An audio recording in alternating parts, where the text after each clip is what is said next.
Mike Locksley, Maryland in town, Indianapolis, Indiana, Big Ten Media Days. You've been all over the place, though. British Virgin Islands, you told me you've been island hopping. So how do you plan these vacations? How long are they? I usually don't. This is something that my family does as a way to kidnap me, because if not, I wouldn't leave the state. But no, it's always good to be able to just kind of unplug for a few days and to get down there. I love being by the water, being on the water, and to me, this is one of the more beautiful areas if you're into boating, sailing. It's an amazing experience. We've been down there quite a bit, so it was good to get down there and kind of unplug for about 8-10 days. I was listening to you talk earlier, and you're one of those guys who's really intentional with your words. It's not just bullet points off the same piece of paper every year. And you said, hey, I'm using some different language this year than maybe you heard me use in the past. And it's because you probably feel a lot more confident in the overall quality of your roster this year. So take me through what that building process has been like. Yeah, you know what? It's not just how the roster's composed. To me, it's the locker room. I'm a big believer in player-driven teams. And when I've seen this team the last couple of years, I haven't had to push, prod, and poke as much to do things the right way, meaning to have the right kind of habits and behaviors that allow you to compete for championships. You know, we never talked. I never once, the first 4 years I was here, ever mentioned competing or winning Big Ten championships, because there was no way we were even close to being able to be ready to do that. Now, that doesn't mean that we didn't strive or try to do those things, but there were some necessary growth things that had to happen. And, you know, when you look at the trajectory of how we've played the last couple of years, you see us heading in the right direction. We're a developmental program, which means we're always working to be a little bit better than we were a year ago. And so, you know, now with the foundation that we've built that we feel is really solid, having the type of locker room and leadership in that locker room that allows our players to drive the train of this thing, that's why now I feel comfortable to say now is the time that we can come out and say it's time for Maryland to have the habits, behaviors, and do the things to compete for a Big Ten championship in year 5. Probably about 5 minutes before you came in the room, we were in here talking about what it means literally to have a player-driven program. Mm-hmm. You were on some of those teams at Alabama where sometimes you didn't need to say a word. Right. You just had guys step up and do it.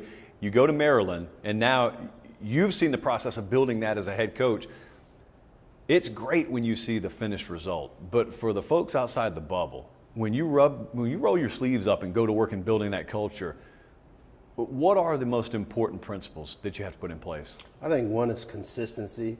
You know, I look at the way I've built Maryland as a lot like how you parent a toddler. You bring them in and you start building the foundations in terms of the kind of behaviors you have to have. The way you work, the work ethic, the being on time, the embracing the grind, the doing the little things. These are all things that teams that don't win, they don't work toward those. They look for ways to get out of that. They look to have habits or behaviors that don't correlate with those things. And now I just don't see it. I mean, I went from, you know, my first year showing up where you would have PRPs, which are player run practices in the summer, where, you know, every time they couldn't even do it because guys weren't showing up. And these are voluntary workouts. Well, I don't know because I don't watch it or see how it performed, how we did this summer.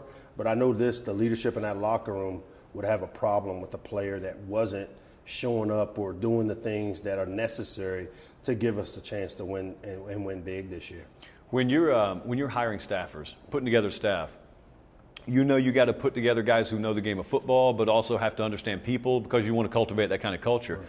What are the kind of intangibles, tangibles? What are the questions you ask when you're interviewing someone and you open the hood? What are you looking for? I think the biggest thing is the fit. You know, when I learned this from being at Alabama those 3 years and seeing the type of turnover that coach had, because when you have success, other people want to mimic it and they come and they take. And we've lost some really good coaches, some really good staff members, and a lot of it is due to the success we've had. But what I'm looking for is the fit. I mean, what we do on offense, defense, special teams, our processes in recruiting, evaluating players, those things don't change from year to year. We tweak it to make it better, but the foundation of how we do it are all based on winning championships and have been a part. This system has been a part of winning a lot of championships because I took a lot of these principles from the time I spent at Alabama. I think the big thing is the fit, but then the next piece is the value that they add in terms of developing young men. I mean, we're in the business, and I always use the definition of coach, being able to take people from one destination to another. It's an English word from coachman. Well, our job is to take players where they can't take themselves. And I'm looking for leaders of men. I'm looking for people that have the ability to teach, people that have the ability to invest time in the young people. We're in a customer service business. We don't have a job if we don't have players. And so I'm looking for those type of men and women that have the ability to add some value to the lives of the 120, 18 to 22-year-olds that are part of our football family.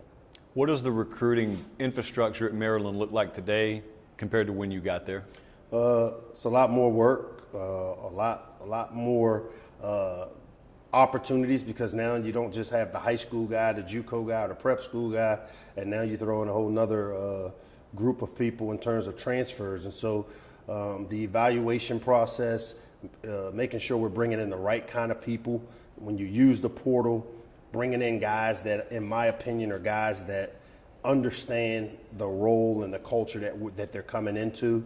We're going to always be a high school centric in recruiting, because I want the base of our team, or the foundation of it, to be kids that have grown up and come through our system over the years.